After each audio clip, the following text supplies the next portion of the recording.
Билим берүү министрлигинин алдындагы байкоочу кеңештин мурдагы мүчөсү Кеңешбек Сайназаров менен дал ушул жогорку окуу жайына тапшыруу өнөктүгү туурасында кээ улантабыз. Кош келипсиз, Кеңешбек мырза. Биринчи эле суроо, институт, ошол эле университеттердин рейтинги туурасында биз жогоруда айтып өттүк. Өзүңүз ошол рейтинг менен таанышып чыктыңызбы? Эгер болсо, абал эмнеден кабар берип жатат десек болот? Бул жерде аябай жакшы жөрөлгө, бул башталышы деп айтат элек да. Себеби мынал союз жоюлгандан бери бизде мынал билим берүү системасында, өзгөчө жогорку билим берүү системасында өнүгүү өз алдынча жүрдү дейбиз да. Бирок ошол эле учурда ата энелер, коомчулуктун астында өтө көп пикирлер бар болчу. Канчалык деңгээлде биздин окуу жайлар деңгээли, канчалык деңгээлде, ошончолук деңгээлде сапаты жакшыбы деген нерсе да. Бул деген биринчи жолку министрлик тарабынан жасалып жаткан иш-чара. Муну биз аябай жакшы деп айтышыбыз керек. Себеби башталышып атат да. Бирок ошол эле учурда коомчулуктун астында бүгүнкү күндө көрүп атсаңыздар керек, мына социалдык тармактарда аябай көп катуу талкууланып атат.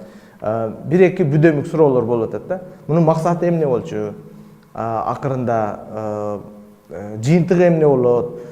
Ушул процесске ата энелер, ошол студенттер өздөрү, коомчулукта белгилүү дасыккан адистер, ошол билим берүү системасы боюнча, өзгөчө жогорку билим берүү системасында ошолордун пикирлери эсепке алындыбы, алынбадыбы, ошол негизги ойлорду түзүп атат да.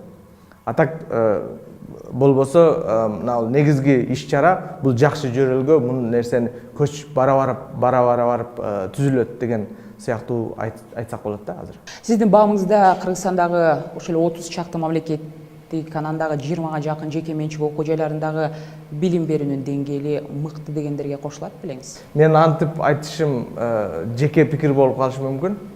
Бирөөнү жакшы, бирөөнү жаман деп айтыш кыйыныраак болуп калат да. Бирок ошол эле учурда кайрадан ошол жанагы кечеги чыгып аткан рейтингдин эмесини карайлы да. Тизмедеги университеттерди карайлы да.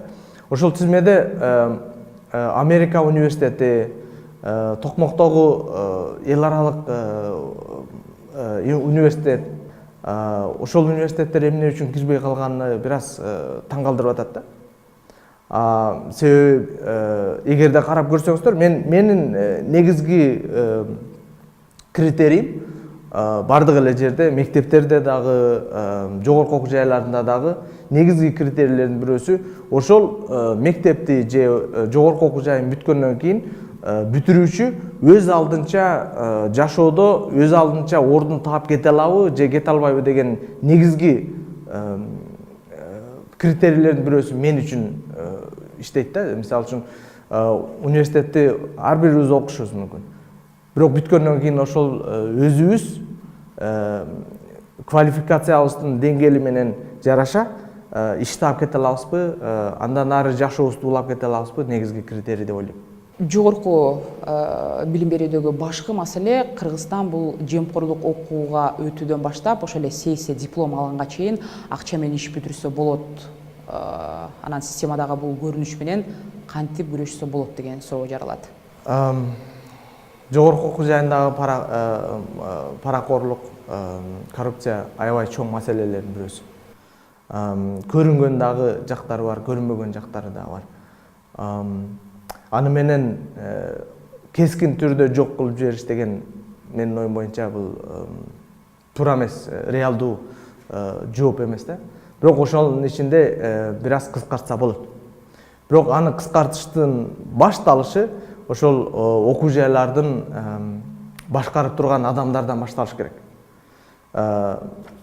Канчалык деңгээлде ошол финансылык ачыктуулукка далалат кылып бара алат. Финансылык ачыктуулук бардык окуу жайларга тиешелүү боло алабы, боло албайбы? Студенттердин көз карашы мына негизги стратегиялык чечимдерди кабыл алып аткан мезгилде ошолордун көз карашы эсепке алынабы, эсепке алынбайбы деген суроолордон башташ керек да. Тилекке каршы бизде андай суроолор али жок. коррупцияга аралашкан мындай учурлар аябай көп. Бүгүнкү күндө мисалы үчүн университеттерде иштеп турган башкаруучу администраторлор өздөрүнүн гана мындай демилгеси менен таза болоюн дей турган болсо, ошол университеттер өнүгөт. Системалык түрдө ошол жемкорлукту токтотуу системалык түрдө мааниге ээ эмес дейм да, бүгүнкү күндө мүнөздөмөсүн бере турган болсокчу. Рахмат сизге. Эске салайын, Кеңешбек Сайназаров менен Кыргызстандагы жогорку окуу жайлардын рейтинги, анан дагы берген билим тууралуу баарлаштык.